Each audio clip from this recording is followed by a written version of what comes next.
ശബരിമല സ്വർണ്ണക്കൊള്ളയുമായി ബന്ധപ്പെട്ട് നിർണായകമായ വിവരങ്ങൾ പുറത്തുവരുന്ന മണിക്കൂറാണ്. നിലവിൽ ഉണ്ണികൃഷ്ണൻ പോറ്റിയെ പ്രത്യേക അന്വേഷണ സംഘത്തിന്റെ കസ്റ്റഡിയിൽ വിട്ടിരിക്കുകയാണ്.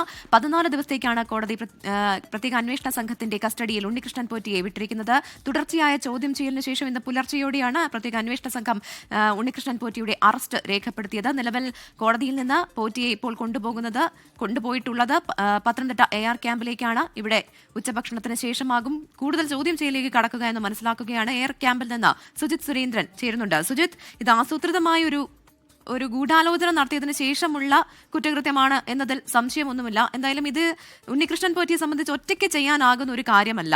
അതുകൊണ്ട് തന്നെ ഈ പ്രതിപട്ടികയിൽ ഉണ്ണികൃഷ്ണൻ പോറ്റിയുടെ പേര് മാത്രമാകില്ലല്ലോ ഇനി ഉണ്ടാവുക. കൂടുതൽ പേരിലേക്ക് ഈ അന്വേഷണം വ്യാപിക്കാനുള്ള സാധ്യതയില്ലേ? ഉണ്ണികൃഷ്ണൻ പോറ്റി പറയുന്നത് അദ്ദേഹത്തെ കുടുക്കി എന്നാണ്. അദ്ദേഹത്തിന്റെ ഈ മൊഴി അല്ലെങ്കിൽ അദ്ദേഹം മാധ്യമങ്ങളോട് പറഞ്ഞത് എത്രത്തോളം വിശ്വാസത്തിൽ എടുക്കാൻ പറ്റും എന്നറിയില്ല. പക്ഷേ എന്നിരുന്നാൽ പോലും അദ്ദേഹത്തെ കുടുക്കിയെങ്കിൽ ഇനി അതാരൊക്കെ എന്നുള്ളത് ഏറെ നിർണായകമല്ലേ? അതിലേക്ക് ഇനി അന്വേഷണ സംഘം എത്തിച്ചേരേണ്ടതാണ്. എങ്ങനെയാണ് ഇനി ഈ അന്വേഷണം പോകാൻ പോകുന്നത്? തീർച്ചയായും ഈ സംഭവം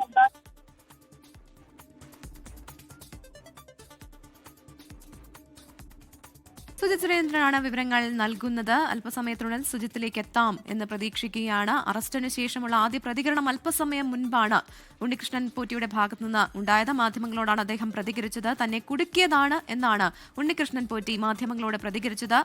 ആദ്യഘട്ടത്തിൽ ശബരിമലയിൽ മേൽശാന്തിയുടെ സഹായിയായി എത്തിയ ആളാണ് അദ്ദേഹം. എങ്ങനെയാണ് പിന്നീട് ഒരു സ്പോൺസറായി മാറിയത്? ശബരിമലയിലെ തന്നെ എല്ലാ കാര്യങ്ങളും നിയന്ത്രിക്കാനാകുന്ന രീതിയിലേക്ക് അദ്ദേഹത്തിന്റെ ശക്തി വ്യാപിച്ചത് എന്നുള്ളതൊക്കെ ഇനിയും അറിയേണ്ടതാണ്. ഉണ്ണികൃഷ്ണൻ പോറ്റിയെക്കുറിച്ചുള്ള കൂടുതൽ ഈ കേസുമായി ബന്ധപ്പെട്ടുള്ള കൂടുതൽ ഇൻവോൾവ്മെന്റ് ഇതെല്ലാം അറിയേണ്ടതുണ്ട്. സുജിത് സുരേന്ദ്രൻ തുടരുന്നുണ്ട്. സുജിത്, കേൾക്കാമോ? കേൾക്കാം പ്രവിത. ഇപ്പോൾ AR ക്യാമ്പിൽ ഇയാളെ എത്തിച്ച ശേഷം ഇവിടെ ഭക്ഷണത്തിന് ശേഷമാകും തിരുവനന്തപുരത്തേക്ക് കൊണ്ടുപോകുക എന്നാണ് മനസ്സിലാക്കാൻ സാധിക്കുന്നത്. അതിനുശേഷം ഈഞ്ചക്കൽ ക്രൈംബ്രാഞ്ച് ഓഫീസിലാകും തുടർ ചോദ്യം ചെയ്യൽ ഉണ്ടാവുക എന്നാണ് മനസ്സിലാക്കുന്നത്.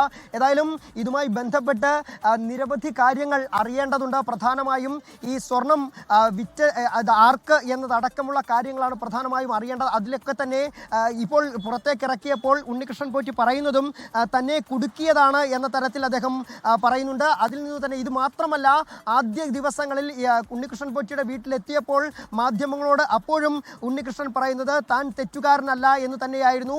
തന്നെ അപ്പോഴും ചില സൂചനകൾ അദ്ദേഹം ചില ഉന്നത ഉദ്യോഗസ്ഥരിലേക്കൊക്കെ തന്നെ പറഞ്ഞിരുന്നു.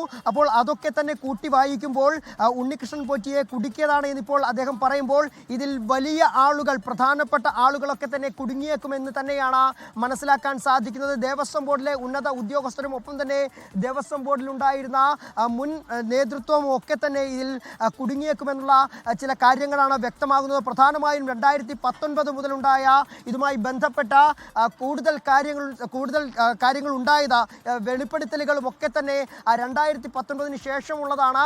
അതുകൊണ്ട് തന്നെ അതിനുശേഷമുള്ള കാര്യങ്ങളിലാകും കൂടുതൽ വ്യക്തത വരേണ്ടതുണ്ട്. ഇതൊക്കെ തന്നെ ഈ സ്വർണം വിറ്റെങ്കിൽ തന്നെ അത് ആർക്കാണ്, ഏത് വ്യവസായികളിലേക്കാണ് എത്തിയത് എന്നതൊക്കെ തന്നെ അറിയേണ്ടതുണ്ട്. ഈ കേരളത്തിന് പുറത്താണ് പ്രധാനമായും ഈ സ്വർണം ഇദ്ദേഹം കൊണ്ടുപോയത്.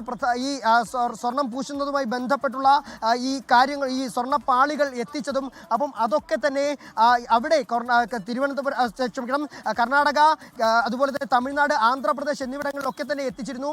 സ്മാർട്ട് ക്രിയേഷൻസിലേക്ക് 39 ദിവസങ്ങൾക്ക് ശേഷമാണ് സ്മാർട്ട് ക്രിയേഷൻസിൽ ഈ സ്വർണ്ണപ്പാളികൾ എത്തിയത്. അതിനിടയിൽ ഈ സ്വർണ്ണപ്പാളികൾ എവിടെയാണ് സൂക്ഷിച്ചത്, അതിൽ നിന്ന് അപ്പോൾ ഇത് മുറിച്ചു വിറ്റിട്ടുണ്ടോ എന്നതടക്കമുള്ള കാര്യങ്ങളാണ് SIT അറിയേണ്ടതുണ്ട്. അതുകൊണ്ട് തന്നെ SIT വിശദമായി ഇദ്ദേഹത്തെ ചോദ്യം ചെയ്യുകയാണ്.